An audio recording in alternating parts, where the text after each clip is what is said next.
Dad, what's wrong with the telly?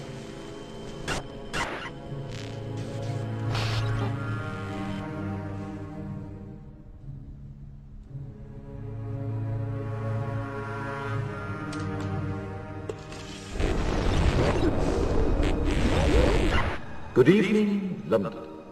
Allow me first to apologize for this emergency channel. I do, like many of you, appreciate the comforts of the everyday routine, the security of the familiar, the tranquility of repetition. Bloody hell. I enjoy them as much as any bloke.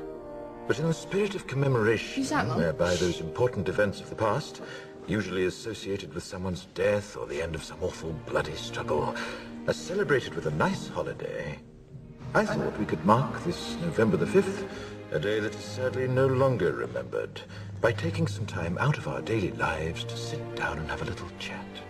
There are, of course, those who do not want us to speak. Just let me think. I suspect even now, orders are being shouted into telephones, and men with guns will soon be on their way. It's Chancellor Sutler. Damn it! Why? Because while the truncheon may be used in lieu of conversation, words will always retain their power. Words offer the means to meaning, and for those who will listen, the enunciation of truth. And the truth is, there is something terribly wrong with this country, isn't there? You designed it, sir. You wanted it foolproof. You told me every television in London. Cruelty and injustice, intolerance and oppression. And where once you had the freedom to object, to think and speak as you saw fit, you now have censors and systems of surveillance coercing your conformity and soliciting your submission. We need cameras. How did this happen? Who's to blame? Well, certainly there are those who are more responsible than others, and they will be held accountable. But again, truth be told, if you're looking for the guilty, you need only look into a mirror. I know why you did it. I know you were afraid. Who wouldn't be? War, terror, disease. Fear got the best of you, and in your panic you turned to the now High Chancellor Adam Sutler.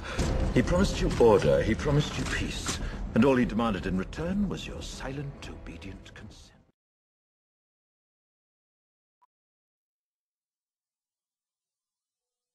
It's been a long time coming, but tonight, change has come to America.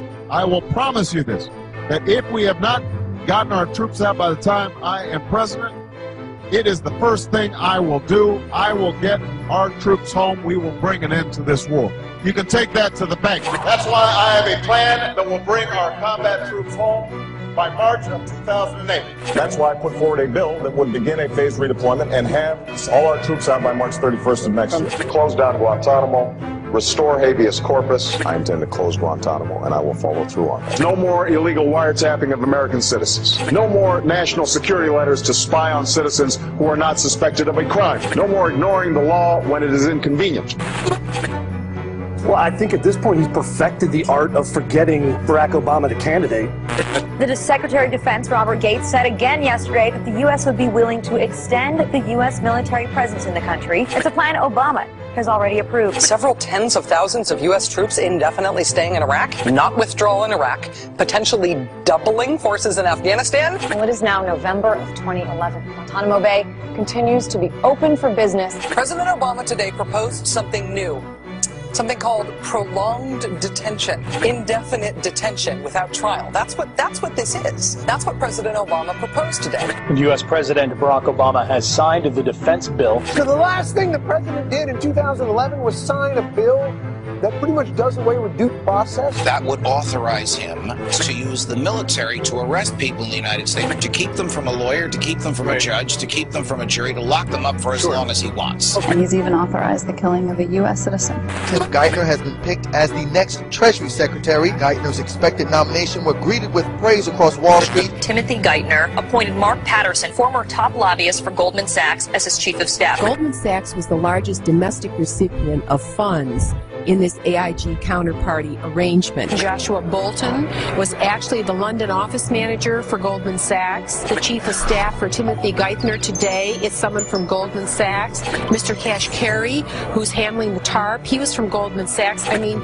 is there anybody that isn't from Goldman Sachs? Especially when you add to it that when it was all said and done, Goldman's chief competitor in the bond market, Lehman Brothers, had been vanquished, and Goldman now had a monopoly on all fixed income trading basically in the world, and was now the most profitable investment bank in the history of the world, and is now not subject to any further regulation than they were prior to the crisis. So it's good to be Goldman Sachs. Goldman Sachs, who today announced that they have never been more profitable. Goldman Sachs netting $13.4 billion in 2009, topping the firm's 2007 record. William Lynn, he was appointed to the #2 position at the Defense Department. William Lynn, also a former top lobbyist for Raytheon, one of the 5 largest defense contractors. Raytheon announced today that it has signed a $145 million contract. Raytheon has won a $68.6 million contract. Raytheon announced today it has been awarded a $107 million U.S. Air Force contract. Raytheon announced Monday that its subsidiary, Raytheon Technical Services, has won a U.S. Army Forces Command contract. Raytheon Company announced today it has received a $1.7 billion contract. You can take that to the bank. The policies that will get us working again as a nation are policies, I understand, having worked in the private sector. In the first 4 years, this will grow the economy at approximately 4% per year for each of those 4 years. It will add 11.5 million new jobs for Americans. Number 1 on my list, Obamacare. I'll get rid of that on day 1. I will cut, cap, and balance the federal budget. We're going to immediately cut all federal spending by 5%. I will insist on the military so powerful, no one would ever think of challenging it. Never seen a guy change his positions on so many things so fast on a dime. I was asked about the Massachusetts plan. Was it something I'd impose on the nation? And the answer is absolutely not. How do you ensure the 45 or 50 million Americans who are not on the books? Well, that's what we did in Massachusetts, and that is we put together an exchange, and the president's copying that idea. I'm glad to hear that. This is really taking what the Democrats have talked about, a Democratic goal that we share, which is getting everybody insured. Everybody should have insurance. This is something that was crafted for Massachusetts. It would be wrong to adopt this as a nation. Those who follow the path that we pursued will find it's the best path, and we'll end up with a nation that's taken a mandate approach. Number 1 on my list, Obamacare. I'll get rid of that on day 1. I will preserve and protect a woman's right to choose, and am devoted and dedicated to honoring my word in that regard. I was always personally opposed to abortion. I am pro-life. No, TARP was the right thing to do. I think there is need for economic stimulus. I have never supported the President's Recovery Act, all right, the stimulus. No time, nowhere, no how have I supported the President's stimulus. Pro-choice, pro-life, pro-gun control. Then he becomes a lifetime member of the NRA. He was pro-cap and trade. Now he's against cap and trade. He was pro-mandate for the whole country. Then he becomes anti-mandate and takes that page out of his book and republishes the book. And I can go on and on. The number 1 contributor to Barack Obama's super PAC is Goldman Sachs. The number 1 contributor to Mitt Romney's super PAC is Goldman Sachs. Mitt Romney stealing all of Barack Obama's big dollar Wall Street donors. A good chunk of his funds came from his buddies on Wall Street, like Goldman Sachs, Morgan Stanley, and Bank of America. Raytheon announced today that it has agreed to sell its commercial laundry equipment business to private investment firm Bain Capital. Massachusetts Governor Mitt Romney announced today that Raytheon has been awarded a $2.2 million contract. Money plays a much more important role in what is done in Washington than we believe. To get that kind of money, you've got to cozy up as an incumbent to all of the special interest groups who can go out and raise money for you from their members. And that kind of relationship has an influence on the way you're going to vote, You can take that to the bank. President Obama will turn this country around. Excuse me, President Romney. President Obama. President Romney.